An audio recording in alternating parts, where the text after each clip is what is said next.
The ritualists of oke-Igbo. The villagers of oke-Igbo had always believed that evil hid in the shadows of men's hearts, but no one ever imagined he could wear a suit and speak polished English.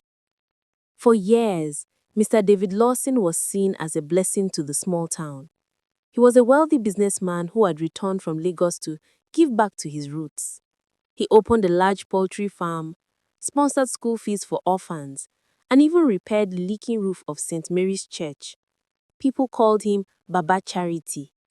But beneath his well-ironed shirt and gentle smile was a darkness that no one could see until it was too late. It started quietly. A young boy named Kola, who worked at David's poultry farm, disappeared one rainy evening. His mother, Mama Kemi, went from house to house crying, "My pikin no come back since morning, no." People told her not to worry. Maybe the boy went to sleep at a friend's place. But when days turned into weeks, her cries became the echo of fear in the town. Not long after, another person went missing. A young woman, Blessing, who was last seen heading to deliver eggs to Mr. David's mansion at the end of the dusty oke-Igbo road. Her slippers were found near a bush path, but her body was never found. Whispers began. Some said kidnappers were on the loose, others said the gods were angry. But one old man, Pa Sunday, who lived near David's property, swore he heard strange noises at night, drums, chants, and the cries of something that sounded human. People laughed it off. "Ha ha ha, Pa Sunday don't drink palm wine again, no." But the truth was only beginning to unfold. Before we continue, please, like, comment, share, and follow. David's mansion stood at the edge of the town, surrounded by high walls and guarded by fierce dogs. Only a few ever entered, and those few never talked about what they saw. Inside, hidden beneath the luxurious marble floors, was a basement that reeked of burnt herbs and blood.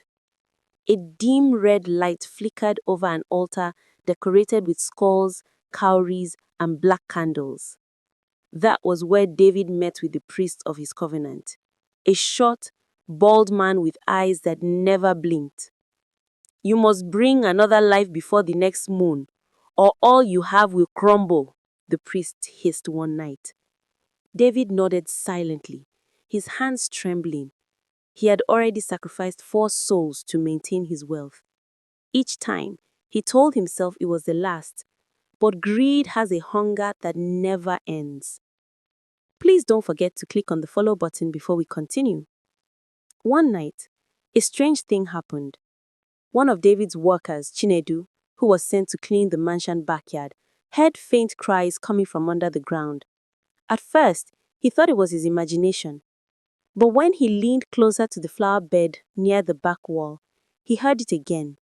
A weak, trembling voice whispering, "Help me, please." Fear gripped him, but curiosity was stronger. Chinedu dug with his bare hands until he uncovered a small wooden trapdoor covered with soil. He pulled it open, and what he saw made his heart stop. Inside was a young woman barely alive, chained to the floor. Her body was covered in strange marks, and her lips were cracked from thirst. "Please, don't let him come back," she begged.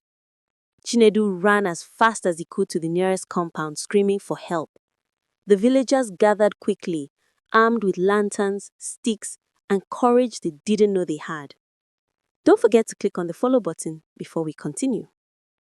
They stormed David's mansion that night. He tried to escape through the back door, but the villagers blocked every exit. When they finally broke into the basement, they found evidence too horrifying to deny: blood-stained clothes, charms, and shallow graves. There were photos of the missing victims placed neatly beside a wooden idol. David dropped to his knees, sweating. "It's not what you think," he stammered. "I was forced. They made me do it." But no one listened. The police were called from the nearby town, and by dawn, David was handcuffed and taken away. As they dragged him out, Mama Kemi spat at his feet. "You killed my son, you devil in human skin." David's eyes darted around wildly. "They promised me power. I only wanted success," he cried. But even as he spoke, a strange wind blew through the air and a black bird circled above the crowd, letting out a sharp, eerie cry. The priest who had made the covenant with him was never found. Before we continue, please like, comment, share, and follow.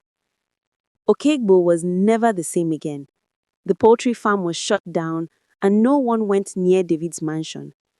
Some nights, villagers claimed they still heard cries coming from the compound, as though the spirits of the victims were haunting the place. Pa Sunday, who had been mocked before, shook his head one morning and said, "Evil wears fine clothes these days. You can't know who the devil is anymore." Mama Kemi eventually moved away from the town, unable to bear the memories. The young woman rescued from the basement never spoke again. Her mind had broken beyond repair. And as for David Lawson, he died mysteriously in prison. The guards said they found him one morning with his eyes wide open and his tongue blackened. No one knew what killed him, but everyone in oke-Igbo agreed it was justice from beyond. Moral: evil may hide behind charity, wealth, or a smile, but the truth never stays buried. Forever is done in the dark will one day answer to the light. Thank you for watching. Please like, comment, share, and follow me for more stories. Bye for now.